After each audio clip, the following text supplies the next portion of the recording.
سو اس کا باپ اس سے کیا کہتا ہے؟ اس نے اس سے کہا بیٹا تو ہمیشہ کیا ہے؟ میرے پاس ہے، اور جو کچھ میرا ہے وہ تیرا ہی ہے، لیکن غور طلب بات کیا ہے؟ لیکن خوشی منانا اور شادمان ہونا مناسب تھا، کیونکہ تیرا یہ بھائی مردہ تھا، گناہ میں تھا، یہ مردہ تھا، یہ ہم سے جدا تھا گناہ کے سبب سے، اب زندہ ہوا، کھویا ہوا تھا اب ملا۔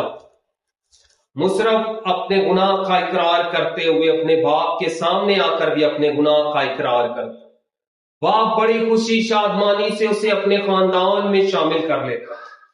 اسی طرح ہمارا آسمانی باپ بھی آج بھی باہیں پھیلائے ہوئے ہے کہ کب وہ میرا بیٹا اور بیٹی لوٹ کر آئے، گناہ سے کنارہ کشی اختیار کرے، توبہ کرے، میری قربت میں لوٹ آئے، اور میں اسے کیا کروں؟ اپنے خاندان میں شامل کر لوں۔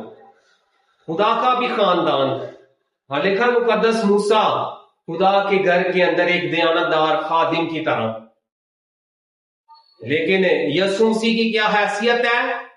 کہ وہ ایک بیٹے کی حیثیت سے ہے آسمانی باپ کے خاندان کے اندر۔ لمحہ فکریہ یہ ہے کہ ہم گناہ سے کنارہ کشی اختیار کریں جیسے مصرف نے کی، اور مقدس کلام میں لکھا ہوا ہے اعمال 3 باب کی 19ویں آیت کے اندر ہم اس پر غور کریں گے۔ کیا لکھا ہے؟ خداوند کیا فرماتا ہے اپنے بندہ کے وسیلہ سے؟ اعمال کی کتاب اس کا 3 باب اور اس کی 19ویں آیت میں لکھا ہوا ہے، غور کریں گے اس بات کے اوپر۔ بس توبہ کرو اور رجوع لاؤ تاکہ تمہارے گناہ مٹائے جائیں، اور اسی طرح خدا کے حضور سے تازگی کے دن آئے۔ دیکھا، پس توبہ کرو، رجوع لاؤ، خداوند کی طرف لوٹ آؤ تاکہ تمہارے گناہ مٹائے جائیں، جس طرح مصرف کا باپ اس کے گناہوں کو بھول گیا۔ جب اس نے توبہ کی نا، اقرار کیا، اسے اپنے گناہ کا احساس ہوا۔ تو میں بارہا بتا چکا ہوں کہ مصرف کا باپ آسمانی باپ کی نمائندگی کر رہا ہے، اور مصرف ایک گناہگار شخص کی نمائندگی کر رہا، اور جس عیش و عشرت کے لیے وہ مال و متاع لے کر گیا تھا وہ دنیا کی بد چلنی بدکاری کے اندر تھا، دنیا کی عیش و عشرت کے اندر تھا۔ آج بھی بہت سارے لوگ دنیا کی عیش و عشرت کے اندر رہنا چاہتے ہیں، لیکن جب آسمانوں کے آسمان میں سمانے والا ہمارا آسمانی باپ بادلوں پر تخت نشین ہو کر جب وہ آئے گا تو آسمان کی بادشاہی کے اندر وہی لوگ داخل ہوں گے جو اس کی فرما برداری میں رہتے ہیں، جو اس کی قربت میں رہتے ہیں، جو گناہ سے کنارہ کشی اختیار کر کے اس کے ساتھ زندگی گزارنا چاہتے ہیں۔ لمحہ فکریہ یہ ہے کہ ہم ہمیشہ خداوند میں زندگی گزاریں، اور بہت سارے لوگ جو مصرف کی طرح کھوئے ہوئے ہیں، جو مصرف کی طرح باپ کی قربت سے دور ہیں، ان کو اس کی حضوری میں لانے کا سبب بنے، کیونکہ پطرس کے خط کے اندر لکھا ہوا ہے کہ خدا کسی روح کی ہلاکت نہیں چاہتا، بلکہ یہ چاہتا ہے کہ سب کی توبہ تک نوبت پہنچے۔ یسوع مسیح کی منادی کے اندر سب سے پہلے اس بات پر زور دیا گیا کہ متی کی انجیل اس کے 4 باب کی 17ویں آیت میں لکھا ہے کہ اس وقت سے یسوع نے منادی کرنا اور یہ کہنا شروع کیا کہ توبہ کرو کیونکہ آسمان کی بادشاہی نزدیک آ گئی۔ اور پھر متی کی انجیل اس کے 3 باب کی 2 آیت میں لکھا توبہ کرو کیونکہ آسمان کی بادشاہی نزدیک آ گئی۔ 3 باب کی 8ویں آیت میں لکھا پس توبہ کے موافق پھل لاؤ، خدا میری اور آپ کی زندگی پاک چاہتا ہے کیونکہ وہ پاک خدا ہے، وہ پاکیزگی کا خدا ہے، وہ کج رفتاری پر نگاہ نہیں کرتا۔ وہ مجھ سے اور آپ سے یہ چاہتا ہے کہ ہم پاکیزگی کی زندگی بسر کریں، تاکہ جب وہ پاک خدا مجھے اور آپ کو لینے کے لیے آئے تو ہم میں سے کوئی شرمندہ نہ ہو، اور اس کا لہو ہماری پاکیزگی کا سبب بنتا۔ پہلا یوحنا کام خط اس کے 1 باب کی 7ویں آیت کے اندر لکھا کہ یسوع مسیح کا لہو ہمیں گناہوں سے کیا کرتا ہے؟ پاک کرتا۔ اس کی قربانی ہمیں گناہوں سے پاک کرتے جب ہم اس پر ایمان لاتے۔ خدا آپ سب کو اس کلام کے وسیلہ سے کثرت کی برکت بخشے اور یہ گہرا فضل بخشے کہ آپ اس میں بڑھتے اور تقویت پاتے چلیں۔